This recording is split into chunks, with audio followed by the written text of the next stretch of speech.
আসসালামু আলাইকুম। সুপ্রিয় পঞ্চম শ্রেণীর শিক্ষার্থী, তোমরা যে যেখান থেকে আমার এই ভিডিওটি দেখছো, সবাইকে জানাই ধন্যবাদ। আশা করি তোমরা সবাই ভালো আছো। বোর্ডের পিছনে লেখা দেখতে পাচ্ছ, দ্বিতীয় অধ্যায়ের পৃষ্ঠা নম্বর 11 এর 7 এবং 8 নম্বর অঙ্ক আজকে আমি উঠিয়ে রেখেছি। এই অঙ্ক দুটি সমাধান করে তোমাদের দেখাবো। সেই সঙ্গে বলে রাখি যে যেখান থেকে আমার এই ছোটদের গণিত ইউটিউব চ্যানেলটি দেখছো, অবশ্যই সাবস্ক্রাইব করে দিবে এবং ভিডিওটি শেয়ার করে দিবে যেন অন্যরা দেখার সুযোগ পায়। তো চলো আজকে আমি সমাধান করে দেখাই তোমাদের 7 নম্বর অঙ্কটি।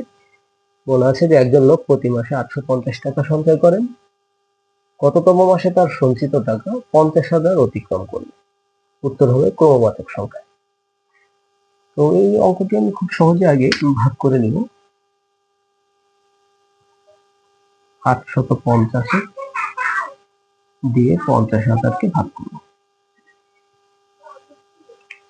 যেহেতু 3 সংখ্যা আছে, 3 সংখ্যাকে যদি আমি 3 সংখ্যা দিয়ে মধ্যে ভাগ করি, দেখবো যে এটা ছোট হয়ে যায়। তাহলে 4 সংখ্যার মধ্যে ভাগ করি। 4 সংখ্যার মধ্যে ভাগ করলে আমার 50, 5,000 এর ভেতরে 800 কতবার আছে? 5 বার দিই। 5 বার দিলে 5 এর 0 0, হাতে আমার নাই। 5 5 25 এর 5, হাতে আমার 2, 50 টা 40 আর 2 42, 4250। এটাকে বিয়োগ করে দাও। 0 5 আছে কত হলে 10 পাবো 5, হাতে আমার 1, 3 আছে কত হলে 10 পাবো 7, হাতে 1, 5 5 মিলে গেল, বামে 0 পড়ে না, একটা 0 আছে, নিয়ে আসো। এবার আছে 7500। তো আমরা জানি 8 এর মধ্যে যদি 9 বার দেই 72 হবে, কিন্তু 50 আছে, বেশি হয়ে যাবে। তাহলে আমাদের কি করতে হবে? 8 বার দিতে হবে। 8 বার দিলাম। 8 এ 0 0, 50 টা 40 এ 0, হাতে আমার 4, 8 8 64 আর 4 এ 68। এইবার হলো বিয়োগ। 0 করতে 0 0, 8 আছে কত হলে 15 পাবো 7, হাতে আমার 1, 6 কে 7, 7 7 মিলে গেল, বামে 0 পড়ে না। এই হলো 700। তো এই যে 58 হলো ভাগফল আর ভাগশেষ হলো 700।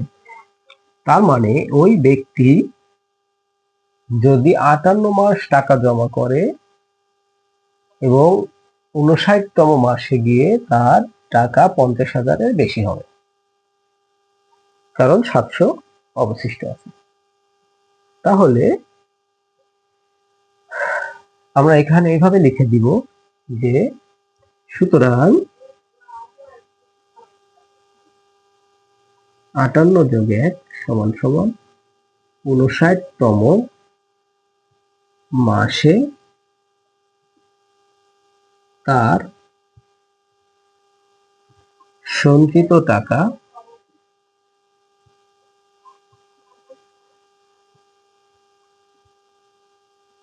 50,000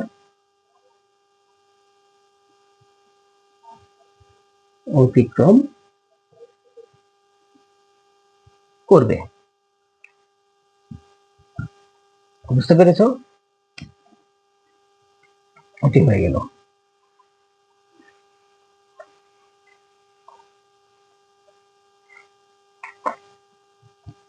এরপরে আছে 8 নম্বর। 8 নম্বর অঙ্ক কি? একটি বাক্সে 250টি বস্তু প্যাকেট করা যায়। এরকম 43,548টি বস্তু প্যাকেট করতে কয়টি বাক্স প্রয়োজন হবে? এটা সিম্পলি ভাগ করে দিব আমরা। আমরা কিন্তু একটু ঐকিক নিয়মের মতো করে ওই অঙ্কটি করতে পারি। তাহলে কিভাবে করা যায়? একটি বাক্সে 250টি বস্তু প্যাকেট করা যায়। তাহলে 250টি বস্তু প্যাকেট করার জন্য বাক্স প্রয়োজন হয় একটি, আর এতটি বস্তু প্যাকেট করতে বাক্স প্রয়োজন হয় কতটি? এভাবে লিখে দেব যে 250টি বস্তু প্যাকেট করতে বাক্স লাগে একটি।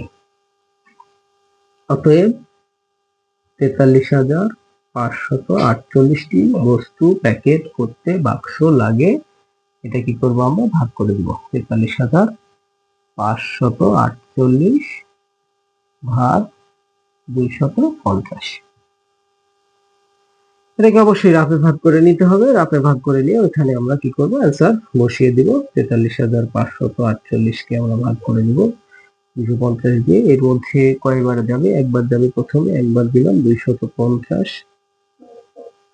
5 5 আছে কত হলে 13 পাবো 8, হাতে 1, 3 আছে কত হলে 4 পাবো 1। 185 এর মধ্যে 250 যায় না, 4টা নিচে নিয়ে আসি। এরপরে আমরা দিতে পারি 7 দুগুণে 14, 7 বার দিই। 7 শূন্য 0, 535 5, হাতে আমার 3, 7 দুগুণে 14 আর 3 17 গেল 4, 5 5 মিলে গেল 0, 7 আছে কত হলে 8 পাবো 1, 104। এই যে 8 অবশিষ্ট আছে, এই 8টাকে নিয়ে আসি। এবার আমরা কতবার দিতে পারি? 1000 আছে তো 4 বার দিই। 4 বার দিলে 4 শূন্য 0, 4 5 আর 20 0, হাতে 2, 4 দুগুণে 8 আর 2 10, হলো কত? 1000। তাহলে অবশিষ্ট আমাদের থাকতেছে 48। তাহলে আমরা এখানে কিন্তু কি লিখে দিব বলতো? লিখে দিব যে 174টি বাক্স এবং যে অবশিষ্ট যে থাকলো 148টি, তাহলে এই 48টি বস্তু বাকি থাকলো। তাহলে বস্তুগুলো প্যাকেট করতে কি লাগবে? বাক্স প্রয়োজন হবে 174 এবং 1। তাহলে ওই যে এই 48টির জন্য আরো একটি বাক্স লাগবে। তাহলে আমরা মোট লিখে দিতে পারি যে 174 যোগ 1 বা 175টি বাক্স প্রয়োজন।